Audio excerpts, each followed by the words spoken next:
So what are we going to talk about today? A couple of things, isn't there? We're coming close to the end of 2025 now. That's something that, what does that mean for a lot of people? Fear of success. Okay, I'll start.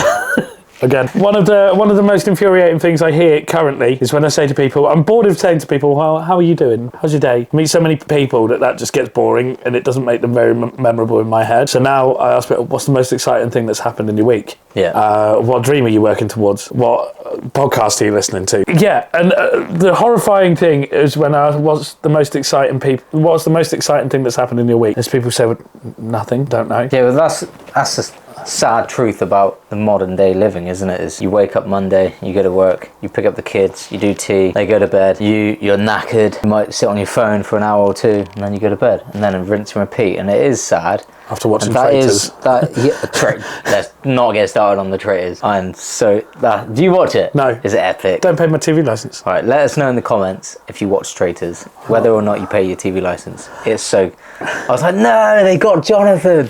Anyway. Spoiler alert. Yeah. And if you've got this far and you've not caught up, you deserve to find out that way through my YouTube channel. People just not doing anything with their lives. People existing, not living. Living for the weekend. Could be a song in that. So what do you do with that? Because people aren't happy, generally speaking, with that level of existence. I mean, I've said it many times. I think you have to get to a certain point where you're so fed up of your current lifestyle that it forces you to change. But you shouldn't wait till you hit rock bottom. A lot of people wait. That's where most people get to, isn't it? Yeah, and then it forces a change. It's like, don't wait.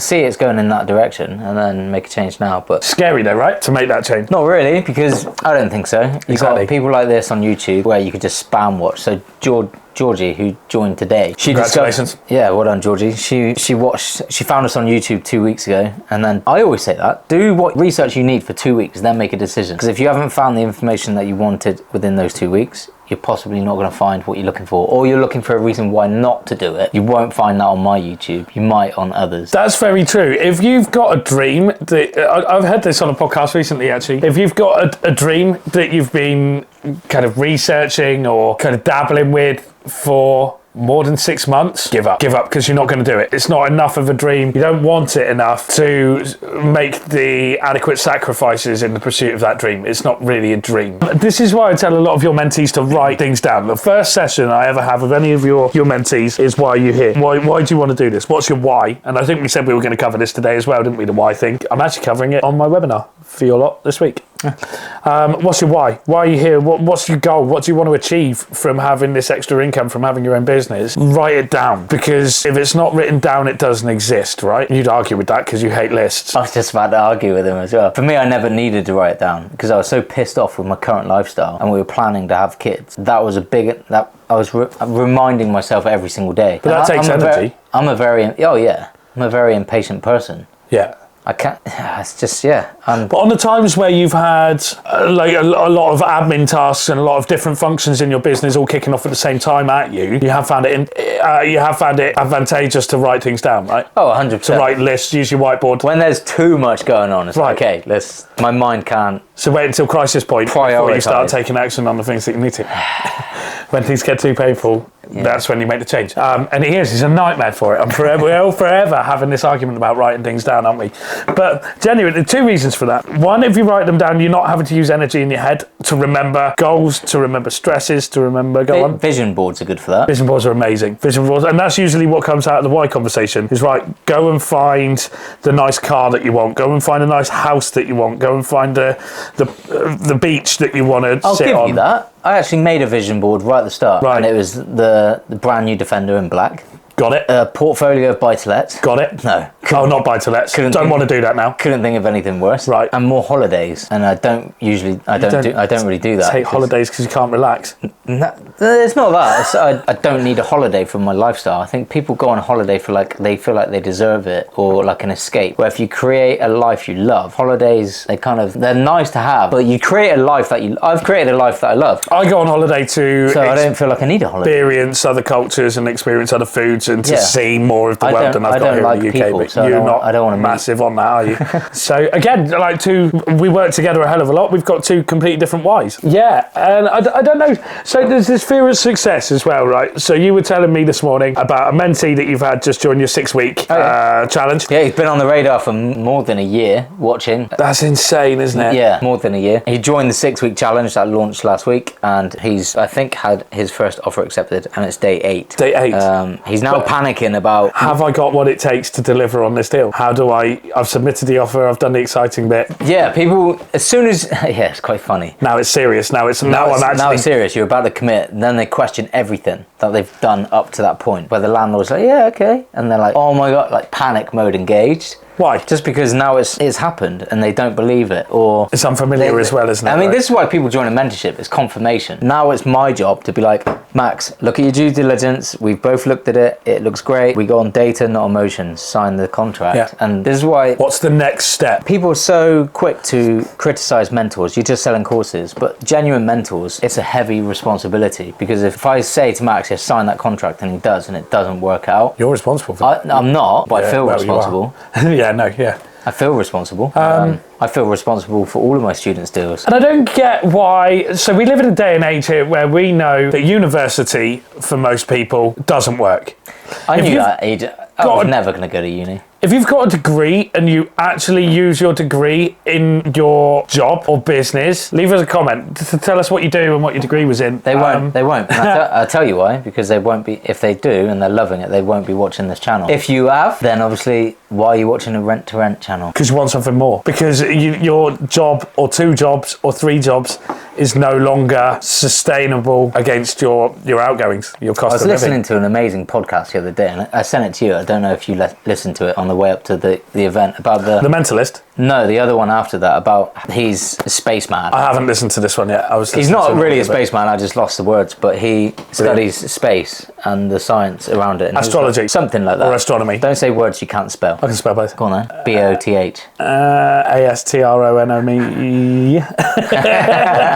But he was basically saying, when you zoom out, when there's a problem that he has, he zooms out in his mind and visualizes planet Earth just floating there in amongst nothing. And we worry about this and we worry about that, and people are kicking off about this. I'm quite, sorry, go on. Yeah, and it just kind of makes you think the bigger picture, how insignificant we are. I love this perspective. I used to use this in therapies, I've used it in mental health, I use it in coaching, I use it in life advice. It's a massive thing, and it was flying that taught me this lesson on perspective. It was flying over, when I used to actually fly, and we used to fly over near Salisbury. I remember going on a school trip and standing in Salisbury Cathedral and looking up at this massive, great big building that just completely swamped me. It made me look like an ant in comparison. And then I remember going over Salisbury in a plane, only about 4,000 feet in the air, and looking down and realising how tiny and insignificant Salisbury Cathedral looked. Yeah.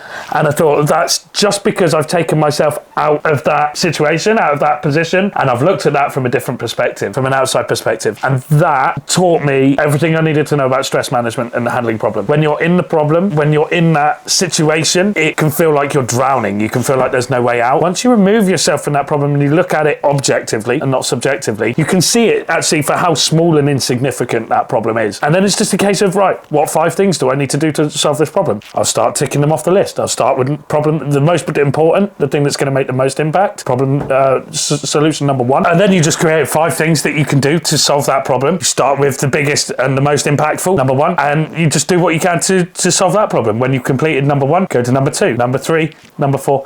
Problem's no longer a problem. I think that's the same with goals, isn't it? Because every time someone comes in, I want to be financially free. There's only a problem if you're out of process. Right. If you're not following a proven process, then it's a problem for you because you don't know how to solve it. But it's like anything, isn't it? If you want to learn how to swim, you get an instructor. So all of the problems are taken away. You're not going to drown because the instructor will save you. You get a driving instructor, you're not going to crash because the instructor will press the brake pedal. Yeah. And it's the same with everything. Same with property. Things are only a problem if you're out of process. Like Max, with this property, there's no problem. I see 0 problems. Like, you're going to sign that contract and you're going to take on a successful property because we've done the due diligence. He's panicking and seeing loads of what if, because he's now emotionally based, where I'm very process. I've seen the process so many times. And it's like, yeah, it will work. Shut up and sign the contract. Yeah. Yeah, 100%. before I do. Yeah, write down some of these what ifs, because actually it's the same. What if I go outside and get struck by lightning? But I can't live my life by that ethos, right? I've got to just do it anyway. I've got to go outside. I can't just live inside in case I get struck by lightning or hit by a car or something. I've got to take the risk. Otherwise, I'm not going to know what's on the other side. I think people automatically always assume you're going to live to 75 minimum. Yeah, we've been reminded. Sadly, Charlie Kirk. I've been murdered, to a few funerals this year that have quite heavily. Well, the stabbings on the train this week. Mad. Well, again, I'm quite open about my car accident in 2013. You know, my life ended at that point physically. I was lucky enough to get another shot. But I remember when I was in the air and there was no way back. The only way was to kind of hope I survived this accident. My last thought was there was a lot of what ifs I wish I had. But ultimately, one of my big thoughts was, how can my life just be over like that at my age? Yeah. I was 24 at the time. I was like, and that's me done. Yeah, way too soon. That's me done. I'm not waking up tomorrow. Yeah. And that really taught me how important it was to make the most of every day. Take every opportunity you can. People laugh at me because I do a lot of things and I go on a lot of courses and I have quite a few hobbies and things like that. I love to experience life because I've been very acutely reminded of how quickly everything can be taken away, and I refuse to just settle. I will never just settle for what I've got. I will always be in the pursuit of more, of living the best I can, you know? And I don't think that's scary to be in the pursuit of that. It's scary to, what if I don't get it right? What if I don't fail? I've got a couple of deals on at the moment. Got a fantastic estate agent. Hoping I'm going to be able to sell them. I'm hoping it's going to be able to work. If that doesn't work, then I'm going to find another. If it doesn't work, then you've learned a hell of a lot. Yeah. And to be fair, if these deals fall through, it's not any fault of our own. We've done everything that we promised the agent we would do. Yeah, we've delivered on our part. Yeah. Apart from getting over the line. I'm now jobless. Good. I'd like to speak about that. Congratulations. It's terrifying. What I love about these podcasts is we come into the podcast with no idea what we're going to talk about, and we decide the subject as we've just pressed the camera. It just happens off the bat. There's no script, there's completely wing. Just talking experience. But perspectives is what this podcast has turned into. It's a huge thing. It's a huge thing, and it's got being able to see things from a different perspective will give you the ability to create whatever life you want. 100% agree. And I borrow other people's life experience and use that as my perspective, such as my good mate Will. His brother died at the age of 36. His mum also died. His dad has gone as well. He's the only one left. He's got a 95-year-old granddad, and that's it. He's got his family. He's got cousins, but his whole immediate family, and he's 35. That man knows the value of life. It's 100%. He's my best mate. I'm heavily reminded of that. And it's like, when a problem occurs, I'm like, yeah, that's completely irrelevant. You know, you're blowing things out of the water where I know there's other people in a lot worse situation that would actually happily swap situations with you, and you're complaining about it. So I borrow other people's life experience because nothing drastically bad has happened in my life, so I need to borrow it. Amazing. So I've got a 6-week course coming up, similar to your 6-week challenge, but primarily mindset based, and to help people overcome overwhelm and what's holding them back in life and really strive to live a decent life next year in 2026. It's a 6-week challenge. In order to explain this and give you a bit of a taster of what I'm going to do, I'm doing a free webinar on Monday, of November? On Monday the 10th of November, I'm going to be doing a free webinar. I'll leave the link in the description, so make sure you're Thank you very much. Joining that. And yeah, if you want to come and see what I'm going to do for 6 weeks to help people completely transform their lives and gain clarity next year, then tune in. It's free. You've only got to give an hour of your time. There's only 2 months left of this year. If you're creating a plan for next year and you're going to start in January, don't start now. Read books. Do what you can now. If it's financial based while you're going to start next year, fair enough. But still get started now. Get amongst networking events. Read books. A good one I always recommend is the book Go for No: Secrets of the Millionaire Mind.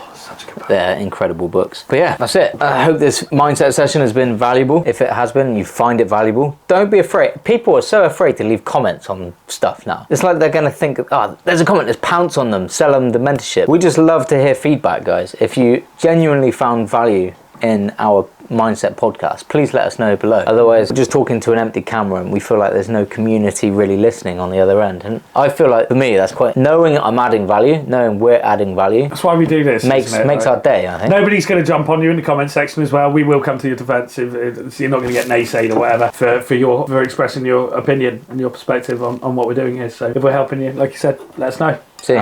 If we're not helping you, let us know how we can. See you next time. Next time.